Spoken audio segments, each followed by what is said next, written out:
Good morning. On your screen is a live view of Starship as it awaits its second attempt at our first ever integrated flight test from Starbase, Texas. If all goes well, we hope to see our Starship spacecraft and Super Heavy booster, which we collectively call Starship, lift off together for the first time in exactly 33 minutes from now. Thanks for tuning in. I'm Kate Tice, Quality Systems Engineering Manager here at SpaceX headquarters in Hawthorne, California.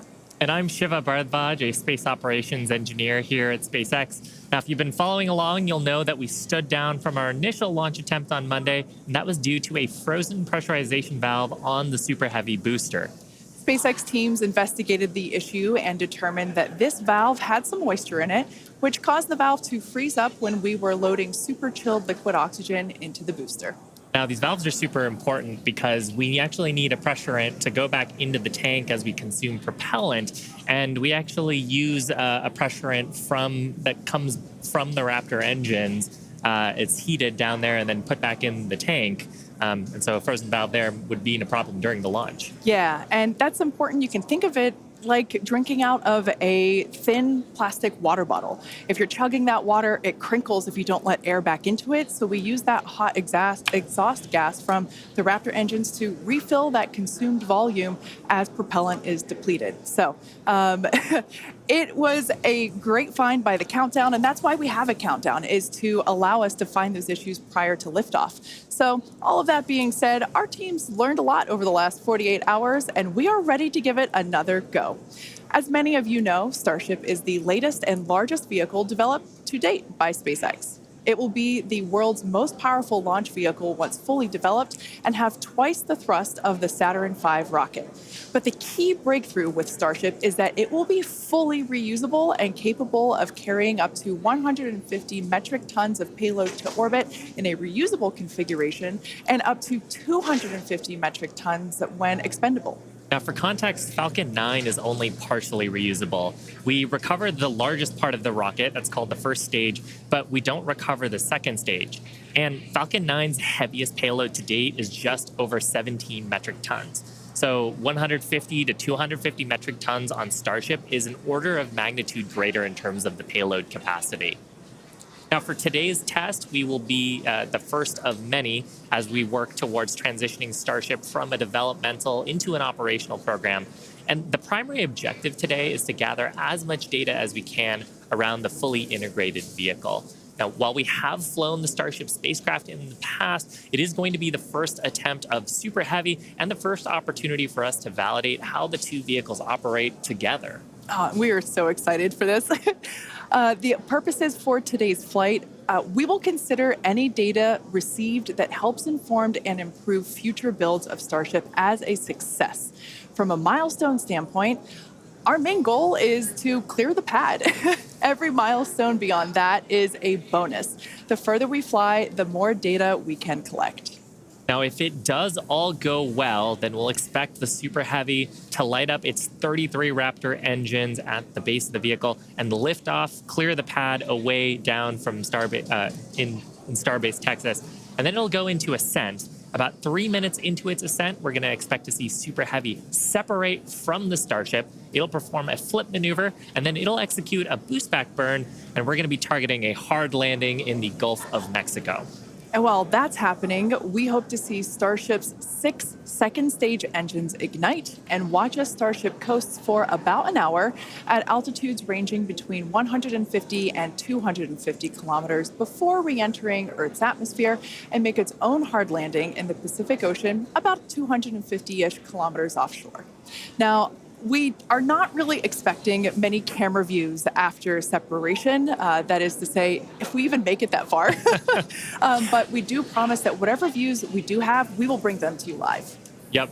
We have a couple of ground stations along the way. So if we are able to get good telemetry, assuming we make it that far into the ascent, then of course those will be available on the stream. And also worth mentioning today, like the whole just getting the vehicle off the pad is a complex endeavor. We are going to be trying to reduce complexity by attempting those hard water landings instead of trying a normal landing like you're used to on Falcon 9. Exactly. We are not attempting to recover these vehicles. So yeah, hard landings in store for both. Now, in a little bit, we'll take a closer look at the vehicle and the launch pad. But first, the teams have been doing a tremendous amount of work over the last few months. In fact, there's a great shot of our Hawthorne team up here bright and early to watch the launch. Teams have been prepping really for the last few days, especially to try to get into today's launch attempt. And here you can see a live view of the South Padre Amphitheater, where both SpaceX employees, friends and family, and members of the public are gathering to watch Starship lift off. And we can see the crowds are gathering there as well.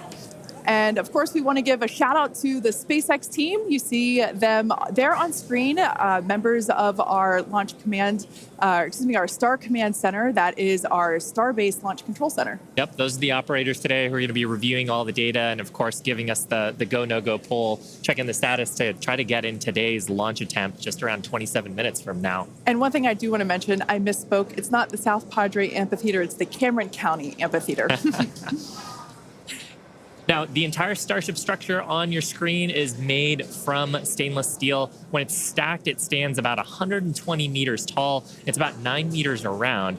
And we have this awesome video that shows you just how big that is. You can see one of our technicians there doing some final prep work in advance of today's test. And man, there's the 120-meter monster. The person just keeps getting smaller and smaller. Now, just like Falcon 9, Starship has 2 stages, which we'll talk more about those in a minute. In addition to those 2 stages, Starship actually has a 3rd stage, which we call Stage 0. It consists of all the launch pad infrastructure built around the rocket, as you can see there on your screen, and it's truly an engineering feat in its own right. Yeah, we've got a great shot there of the various different components of it. The pad, the infrastructure, all that is required to get into filling the tanks. Now, let's talk about the Super Heavy. Its name says everything. It's super, it's heavy, it's super heavy. When it's operational, it'll be responsible for providing the power to escape that mighty gravitational pull of Earth that we've got here and take Starship into orbit. The booster itself stands about 70 meters tall and is roughly the same height as a fully integrated Falcon 9, which is just so crazy to me. But this Super Heavy booster has a diameter roughly 2.5 times that of Falcon 9, and with 33 much larger engines. We have a beautiful view here. This is one of my favorite views that we're going to get today. Those are our 33 Raptor engines at the base of the Super Heavy booster. Yep, and you can see they're in a couple of different rings here. So we've got the outer ring of 20 static engines. They're going to be providing a huge amount of thrust today to lift off the entire stack. But then we've got the 13 gimbaling engines in the middle, and they're going to be providing the tilt maneuvers and also helping to reorient the booster as it comes back later in today's flight.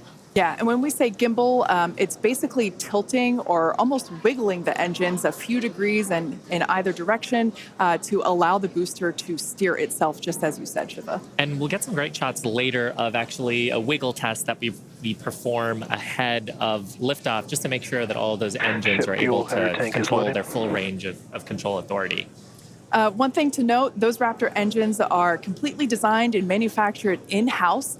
They are, as many of you know that have been following along, they are a reusable methane oxygen staged combustion type engine. So it's a lot of words there. And ultimately, that staged combustion means that we combust the propellant in stages that we kind of pre-combust them in a pre-burner. And by doing so, it allows the engine to be more efficient, i.e. more powerful. Yeah. Now, like Falcon 9, the Super Heavy has 4 grid fins to assist with orienting itself in its return back to Earth. We got a shot of them there beneath the Starship's aft flaps. Now, as we talked about earlier, Super Heavy is not going to be attempting a land landing today. But with this flight test, we're still trying to get as much data as we can. We're focusing on the fundamental systems and operations, so that's the liftoff portion. But we are going to try to get some data on how the fins work for that water landing that Super Heavy is going to be making after ascent. I love that great view of the fins there. Now, Starship, or the spacecraft, is the 2nd stage, and it makes up the top portion of the vehicle. It's designed for carrying passengers and cargo to Earth orbit and beyond. It stands about 50 meters tall, which is a little taller than the Statue of Liberty. It's comprised of 6 Raptor engines, 3 sea level, and 3 vacuum engines, which are optimized to operate in the vacuum of space. And they provide a maximum of 258,000 tons of thrust in vacuum. Spacecraft is also outfitted with 4 flaps to help aerodynamically control the vehicle's attitude, which you can see those 2 forward flaps there on your screen now. So they help control the vehicle's attitude during atmospheric flight and enable precise landing at the intended location. Now, one thing we got to mention, the heat shields. They are iconic. Starship is wrapped in a heat shield, which is composed of 18,000 hexagonal ceramic tiles designed to insulate the vehicle during that atmospheric entry. And that's really important because the temperatures can be as high as 2,600 degrees Fahrenheit. The hex-shaped tiles, like the ones that Shiva and I have, roughly make up about 2/3 of the vehicle. We can see that we have some different shapes. Mine is slightly curved. As you can imagine, it sits on the curved portions of the Starship vehicle. Now, the one that I've got is a hexagonal tile that's more flat, and it's really used for the flatter structures on the vehicle. And we need a heat shield because when you're coming back in from reentry, we're going supersonic, we're compressing all the air ahead of us. That ends up causing a lot of heating along the surface, and without a heat shield, that would go straight into the structure. Yeah, one thing that's amazing to me, especially when I first picked up one of these heat shield tiles, is that they're so light.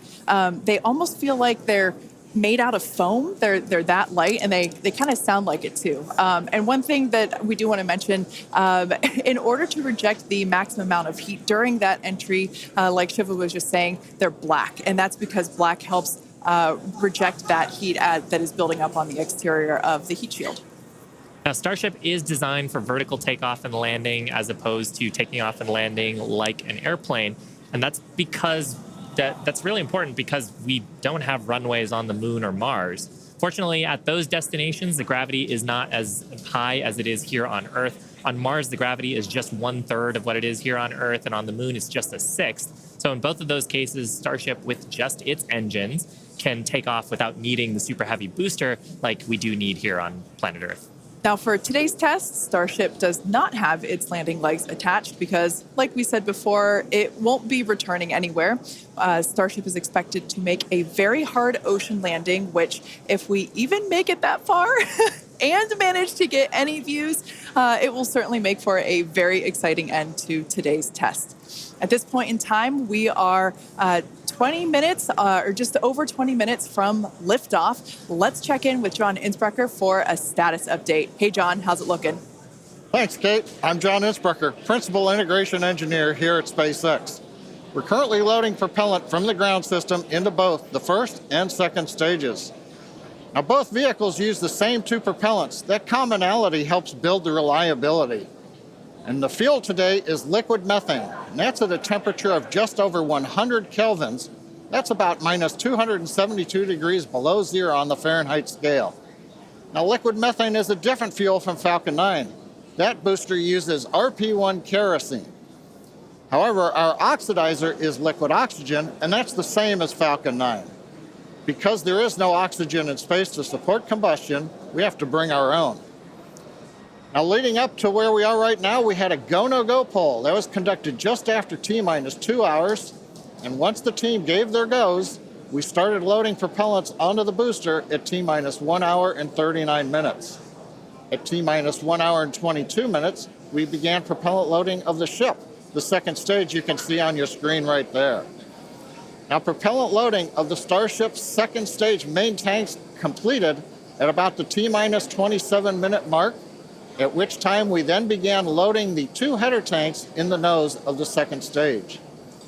Now, at T-minus 3 minutes, when the first stage super heavy propellant loading completes, that means we'll have all the propellant on the rocket, and the vehicle will be fully loaded with over 10 million pounds of propellant. Now, right now, at T-minus 19 minutes and counting from liftoff, the weather and winds are looking good. We have been watching the ground level winds. They're at 18 miles an hour. As the morning continues, they will increase, but that is below our limits right now. We're also looking at upper altitude winds. We're waiting for one more balloon, but we believe that we're going to be go. On the launch vehicle itself, the teams, the good news, they're not working any issues right now. But if for some reason we do not make our test flight today, if we have to hold, We have a backup launch window. However, we're not sure when it would be. It could be 24 or 48 hours after today. It'll depend on how far we get into the countdown. But right now, heading for a T0 at 8:28 Central, 13:28 Universal Time. Kate, everything is looking good. Awesome news. Now, in order to make life multiplanetary, we need a fully reusable vehicle that's capable of carrying a huge amount of cargo and a lot of people to orbit and have a pretty quick turnaround. The idea is to effectively reuse launch vehicles just like airplanes. Yeah, imagine if you had to wait for a new airplane to be constructed every time you wanted to fly. You'd rarely go anywhere, and for most of us, it would be completely unaffordable. In order for us to get to Mars and back with lots of people, lots of cargo, multiple times, reusability really is a must. In advance of our first missions to Mars, Starship will execute a number of missions with both cargo and people, starting with Earth orbit and eventually expanding to the Moon and beyond. Now, in the near term and a bit closer to home, Starship will also be critical to other programs. Once fully operational, it'll deliver the full-size and upgraded version of our Starlink satellites. And that's super exciting because our next generation satellites represent a step forward in Starlink's capabilities and will allow us to connect millions of more people around the world with high-speed internet to watch launch webcasts. Such an exciting future ahead of us. But first, let's talk a little about how we got to where we are today. Now, Starship's testing ramped up in July of 2019 with our Starhopper prototype, sort of a short version of the Starship that we see today. There's a great photo of it. It was just over 18 meters tall. It had a single Raptor engine, and we had it to test fly and perform low-level altitude maneuvers and attempt landing. The initial test flight, or hop, reached about 20 meters in altitude. That was followed by the one that you've got on your screen here. This was our 150-meter altitude hop. We went up, took a little jaunt away, about 100 meters or so away from the launch pad, used that Raptor engine to fly and actually land. And actually, this hopper is actually down at Starbase now. Yeah, I love this shot. It's just so fun to see it fly. After a series of 150-meter hop tests with earlier prototypes, the Starship program saw a major breakthrough during a test flight of the vehicle known as serial number 8, or SN8. You can see it there on your screen now. In December 2020, SN8 demonstrated a first-of-its-kind controlled aerodynamic descent and landing flip maneuver. 2 words, belly flop. The SN8 prototype rose to an altitude of 12.5 kilometers or 7.8 miles and conducted a belly flop maneuver, which you see there, during its descent. While it didn't stick the landing, the test was a major milestone in the development of Starship. In fact, we should be able to see that unfortunately failed landing. Boom.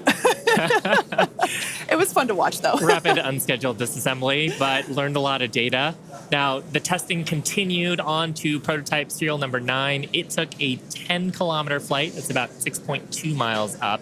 In February of 2021, we had a nominal ascent. We executed the engine cutoffs once we got to the top of the altitude window. We did that belly flop maneuver, which is so much more fun to say than controlled descent, aerodynamic maneuver. That was all stable, but unfortunately, we had a dramatic end on this flight as well. We had a failure on one of the engines that resulted in another pretty large fireball. But what was really cool about both of those flights was how much we learned just between serial numbers 8 and 9 and how quickly we were able to achieve our primary objectives in those 2 flights. In addition to that, we got so much data that demonstrated control of the vehicle in that subsonic regime. Ultimately, we performed 9 Starship high-altitude test flights in total. And then, as you see on your screen there, in May of 2021, SN15 launched from Starbase, reached an altitude of about 10 kilometers, performed a number of maneuvers, and safely returned to the launch site.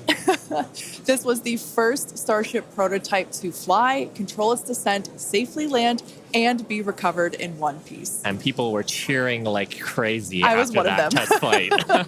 Now, having achieved those successes in our suborbital campaign, one of the next big challenges is for the upper stage when it comes to reusability and surviving the hypersonic, really high heating phase of entry. Combined with the later ability to refill Starship's tank with propellants, the fuel and oxygen, while we're on orbit, that will enable us to have a fully reusable transportation system that's designed to carry both crew and cargo on long duration missions, interplanetary flights, and will help humanity get to the moon, travel to Mars, and beyond in our solar system. This is all just basically our path of progress, basically an iteration on each vehicle. And that iterative process is a core part of how we work here at SpaceX. We like to test early and often, publicly as well in our case, and that's both for hardware and software. And while it doesn't always go as expected, we learn so much from it, and it informs our next attempt. Yeah, we learn a lot from actually putting the vehicle through flight-like tests. Even the test on Monday gave us an opportunity to learn more about the vehicle into today's launch attempt, and so far things are looking really good. Now, we are continuing into our countdown. We're about T-minus 12 minutes to go. I think it's a perfect time for another check-in with John Insprecher. How's it going, John? Well, Shiva, the good news is that the nets are quiet. The teams are currently working. No significant launch vehicle issues. You can see the T clock there on your screen, T-minus 12 minutes, 10 seconds, and counting. Propellant loading is continuing on both the Super Heavy and the ship stages. You can see the graphic on the left-hand side of the screen. Most recently, we began loading liquid oxygen and liquid methane fuel into the header tanks on Starship. Those are two small tanks just underneath the nose of the second stage. Now that started at T-minus 27 minutes. That'll be wrapping up at about T-minus 9 minutes. Now the Starship second stage main fuel and LOX tanks are loaded for flight right now. The Super Heavy first stage booster propellant loading is continuing, and that'll go till about T-minus 3 minutes. We're underway with engine chill as we get ready for T0, and we're also configuring the launch pad for liftoff. The booster hold downs have been unlatched. They'll be ready to retract at liftoff. And the second stage quick disconnect is beginning its configuration for release. The methane and liquid oxygen propellants currently going to the second stage go through that quick disconnect. That's that arm that reaches out from the tower to the base of the second stage. The SpaceX team continues to check in with the Coast Guard. Good news is we've not heard any reports of boats in the safety perimeter as the launch vehicle heads out over the Gulf of Mexico. So right now, T-minus 10 minutes, 40 seconds, and counting. Everything continues to go well for an on-time launch. Now, today's test flight is taking place out of our Starbase facility in South Texas, and that test site has gone through a huge amount of development over the last couple of years. One thing I want to point out, this is a great view from our drone. Not only can we see the pad, but in the fog, kind of in the distance, in the background and to the left of the pad, you can actually see our production facility, which is the other part of Starbase in addition to the launch pad. Of course, as part of rapidly iterating with our test program, we're also rapidly iterating on our production system to produce Starships and Super Heavies. Last year, the Starbase team produced 4 Starship Super Heavy boosters and 5 Starships, along with their 200th Raptor 2 engine, and they're only scaling up from there, Kate. Yeah, it's incredible to think that for 2023, production has 5 boosters and 8 Starships going. So it's incredible. And it's important to have that system fill in basically the manufacturing line so that we have product ready to go as soon as we're done with this test. Yeah, exactly. And ultimately, I mean, we talked about how Starship is an order of magnitude more payload to orbit. But if you're going to go set up a base on the moon or Mars, you're going to need thousands of metric tons of propellants. And so you're going to need a fleet of vehicles that's capable of doing that. Yeah, one thing to note, Starbase directly employs more than 1,800 employees. It's the largest employer in the area, in fact. And we're very thankful to Cameron County for being so supportive. This is a view from the Cameron County Amphitheater. And there's a crowd there, and you could tell by the energy here in Hawthorne as well that everyone's getting really exciting. I feel my own heart rate going up and up. I know. It must be really, really exciting to go see this. And I mean, just the sheer amount of power on Starship, you're going to feel it down there when this thing lifts off from the pad. We've actually got a great shot here of the natural surroundings around the pad. Oddly enough, most of the pads end up being around sort of wild locations like this. But coming up on T-minus 8 minutes, I think it's another good time for check-in with John. Thank you, Shiva. T-minus just over 8 minutes to the first test flight of Starship. Currently, we are pressurizing second stage. We are also closing out liquid oxygen and fuel header loads on the second stage. We're also getting ready for propellant load tank pressurization on the first stage. In fact, we are just now closing out header tank load on the second stage. Now with the header tanks loaded and closed out, that means we're down to just the first stage to finish loading. That'll finish about T-minus 3 minutes. And at that point, when both stages are loaded, we will have the 10 million pounds of liquid propellant on board. Now in the next few minutes, the guidance system will begin its final alignment for flight during a quiet period when the rocket's not doing anything. The automated flight termination system will be armed, and a final TVC checkout will be performed. Those are the engine wiggles, and hopefully we'll be able to see that with the cameras underneath the vehicle and maybe even the second stage engines. And there's a view looking underneath the super heavy first stage with the 33 Raptor engines. Now a reminder as we continue counting down, if we do need to hold, the point where we hold the clock would be at T-minus 40 seconds. We can pause there. Typically in the past, if we need a little bit more time to finish final checkouts or do some pressurization of the onboard storage tanks, that's where we would hold. But currently we're not hearing a need to hold, so at 6 minutes, 27 seconds, everything looks good. And of course, Kate, Shiva, as we get close, we're going to get into the engine ignition sequence of 33 Raptors, and that's going to be something new for everybody. I cannot wait for that moment. So for those of you that are familiar with how we launch Falcon 9 rockets, you probably know that we light all 9 of those first stage Merlin 1D engines all at once. It's pretty different than what we do, or what we're attempting to do today. We're actually going to be igniting those 33 engines in banks or clusters, and that sequence starts at T-minus 6 seconds. Yeah, and the ignition sequence is a little bit different, both in terms of the timing and also the ignition method. So on Falcon 9, we use a chemical called T-Tab. It's a pyrophoric material, so that means when you mix the two together, it produces a flame that kicks off that green characteristic spark on Falcon 9 missions. But actually on Starship, we use electrical ignition systems. Many of those are integrated on the ground system here.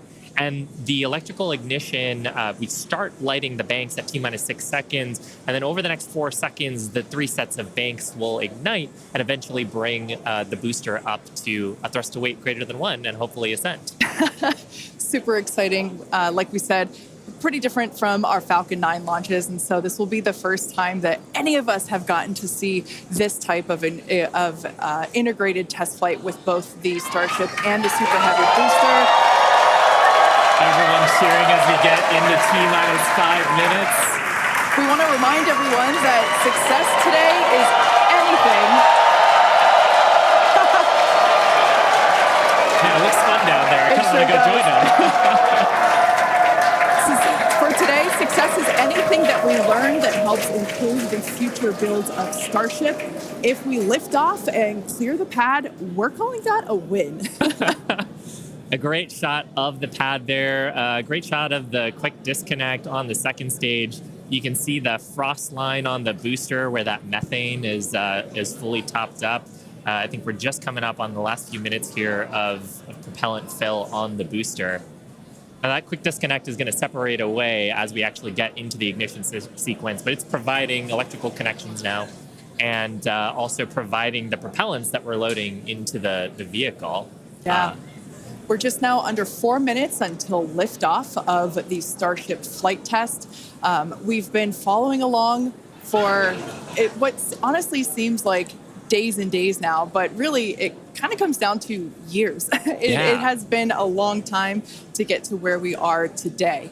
Now, fast forwarding a little bit, we have the opportunity to hold, if necessary, at 40 seconds. And we are able to hold there for about 15 minutes or up to 15 minutes and still be able to lift off. Yeah, and that's a little bit different from Falcon for the propellant sequence on Falcon that we don't have the opportunity to hold. So that's a cool new capability on Starship.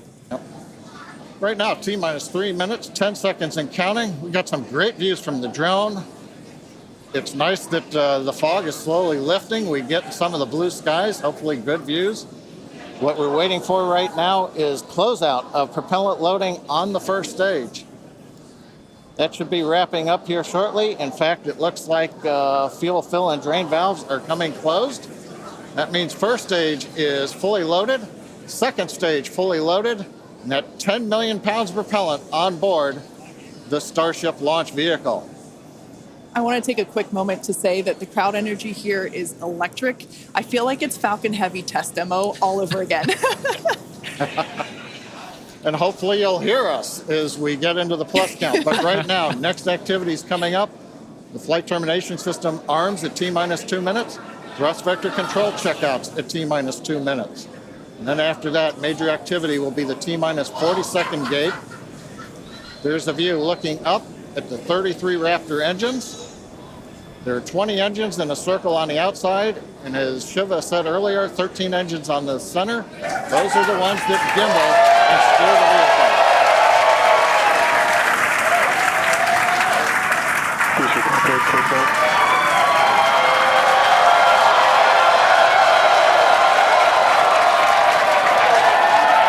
I don't think I've ever seen someone so excited for TVC wiggles. Love this view. These are the 33 Raptor engines at the base of the Super Heavy booster. I think we can see those wiggles now. We're currently inside 90 seconds. Next major activity, T-minus 40 seconds. That is a gate, a decision point. We're waiting. Possibility the propulsion team may need a few minutes. Flight termination system is armed for flight. We're getting ready for T-minus 1 minute and counting. No, T-minus 1 minute and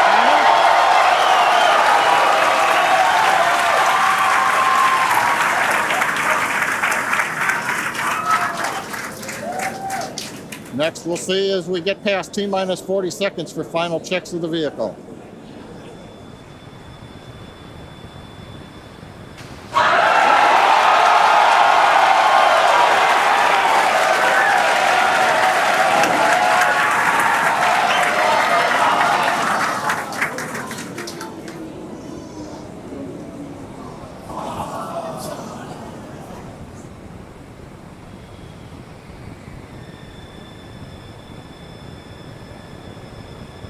Okay, you can see the clock is recycled. Flight director has called a hold. We are recycling. For the moment, we'll see where they move the clock back to. They could hold at T-minus 40 seconds. They could go to an earlier point. Give us a minute to listen into the nets, and we'll see if we can get you more information to share.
John Innsbrucker again here at the Hawthorne webcast desk. We're holding at T-minus 40 seconds. What we've heard so far is we have a couple of issues we're working. One is the booster tank pressurization. Final pressurization was just a little bit long. That's not unusual. We've held at T-minus 40 seconds before to pressurize. That appears to have been resolved. At the same time on the second stage, they're working some final purging. We should know very shortly if that is cleared and if we'll continue the countdown. Everyone, especially that person, is excited to keep going. Like John said, we should know shortly if we are able to continue. But as we mentioned before, we are able to hold up to 15 minutes and still be able to lift off today. Yeah, on Falcon 9, it's a little bit different. Once we start propellant loading, we pretty much have to go at the targeted time. Otherwise, the propellants can warm up and we may not have the performance for that particular mission profile. It's a little bit different on Starship. Folks, if I can interrupt, it looks like they're clearing all the flags, and we're going to release at T-minus 40 seconds. That is amazing news. Amazing. Team working quickly through their issues on first and second stages. And I'm sure all of the rehearsals and simulations that they've been doing have prepared them to evaluate this data quickly to try to get us in for today's launch attempt. For those of you just joining, we have a brief hold at the T-minus 40 second mark. The team is resolving one issue with the bleed purge on the stage 2 Raptors. Like John just said, the teams are quickly working that, and it looks like the flags are being cleared as we speak. So we should be able to resume the launch countdown any moment now. And it's worth noting on Starship that once we resume the countdown, it restarts from the 40-second period, and then we keep going unless another condition pops up. So stick around because Starship could be going here real soon. Don't walk away, that's for sure. Amazing views here coming to us from Starbase, Texas. Cheering to close the start again.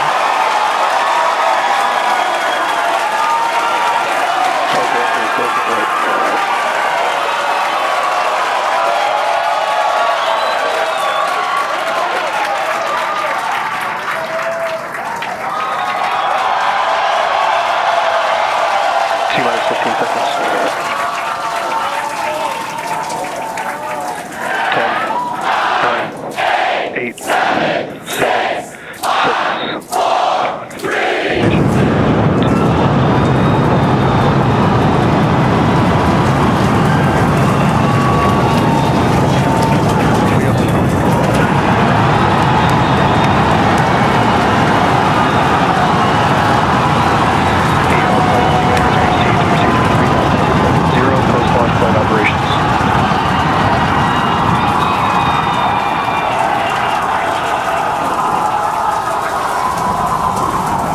Raptor chamber pressure is nominal.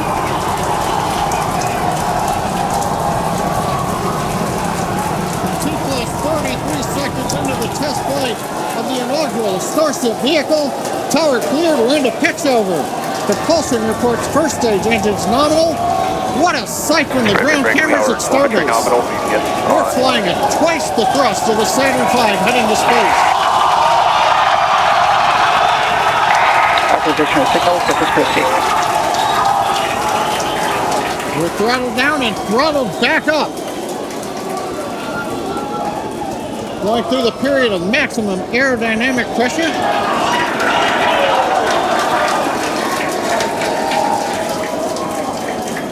As the velocity increases, the density of the atmosphere is decreasing. Max Q. Lessening stress on the vehicle. The call out, max Q now.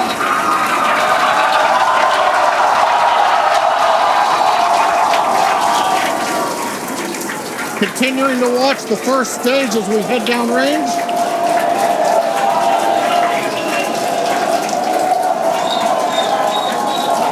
A 100 seconds into flight. Our next major activity is going to be shutdown of the first stage. The Houston tracking station now acquiring the vehicle. With shutdown, we will get separation of Starship from Super Heavy and ignition of the Starship engines. When Starship separates, we light up 6 engines in a staggered sequence, If all goes well, those 6 engines will burn for almost 6.5 minutes. Onboard view from Starship. And there's views of the Raptor engines on the second stage as we prepare for stage separation. Now, after stage separation, the first stage will flip and begin a boost back maneuver for landing in the Gulf.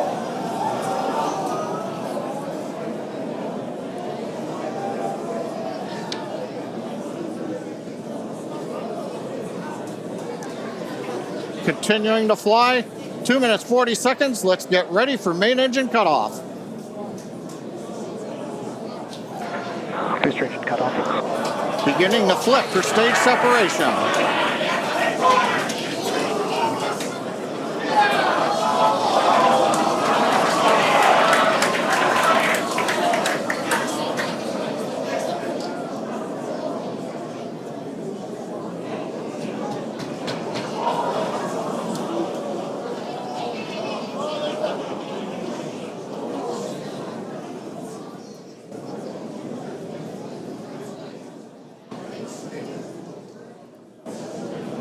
As of right now, we are awaiting stage separation, where Starship should separate from the Super Heavy booster.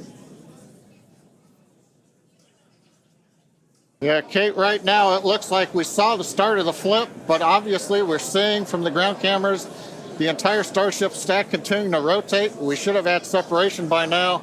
Obviously, this is does not appear to be a nominal situation. Yeah, it does appear to be spinning, but I do want to remind everyone that everything after clearing the tower was icing on the cake. And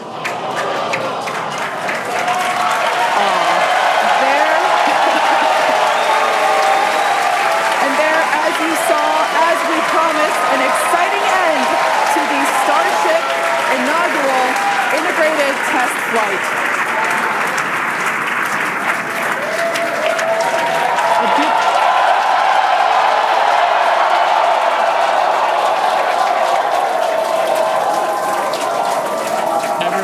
Absolutely pumped to clear the pad and make it this far into the test flight, the first integrated flight of the booster and the Starship vehicle. Live view there of our control center at Starbase, which we refer to as Star Command. As we said before, obviously we wanted to make it all the way through, but to get this far, honestly, is amazing. Well, if you're just joining us, Starship just experienced what we call a rapid unscheduled disassembly, or a RUD, during ascent. But now this was a development test. This is the first test flight of Starship, and the goal was to gather the data, and as we said, clear the pad and get ready to go again. So you never know exactly what's going to happen, but as we promised, excitement is guaranteed. And Starship gave us a rather spectacular end to what was truly an incredible test thus far. Now, as we mentioned at the start of today's program, any and all the data that we collected during the test is going to help us with further development of Starship, and it's going to improve the vehicle's reliability as SpaceX seeks to make life multiplanetary. It's really worth noting that the flight path was designed to be over water and all the air and sea space. Along with that flight path and those surrounding areas were cleared in advance of the test. And of course, we're going to be coordinating with local authorities for the recovery operations. But honestly, what an exciting morning. Oh my gosh. We had a successful liftoff from Starbase, Texas at 8:28 a.m. Central Time. We cleared the tower, which honestly was our only hope. We cleared the tower, and all the data that we collected all the way through all those Raptor, those 33, although I think we saw that 3 Raptor engines were out. But we got all that data, and we got so far as to hoping to see the Starship, the second stage, separate from the first stage, the Super Heavy booster. And unfortunately, we didn't make that happen, but that's okay. It was the first integrated launch, and honestly, today was amazing. Absolutely incredible day. We made it through a number of those initial test objectives with getting booster ascent, getting all the way through the countdown, working some issues at the end. Like, totally really fantastic day. Got through the gate at T-minus 40 seconds on the second try. everything released, the hold downs, the quick disconnect arms, Yeah. everything moves out of the way. And then we got the vehicle off of the pad through max Q all the way up to stage separation, even starting into the prep for stage sep. And then, as we say, a lot of excitement. Yep. Honestly, my face has had a smile on it since liftoff, and now my face hurts. Now, since we don't have any insights on the cause of our rapid unscheduled disassembly at this point, we're going to end our webcast here. Teams will continue to review the data and work toward our next flight test. But before we go, a big congrats to the entire SpaceX team on an exciting first integrated flight test of Starship. And of course, a shout out to our viewers. We appreciate you joining us. And as always, we thank you for your interest in Starship, SpaceX, and your ongoing support. Till next time.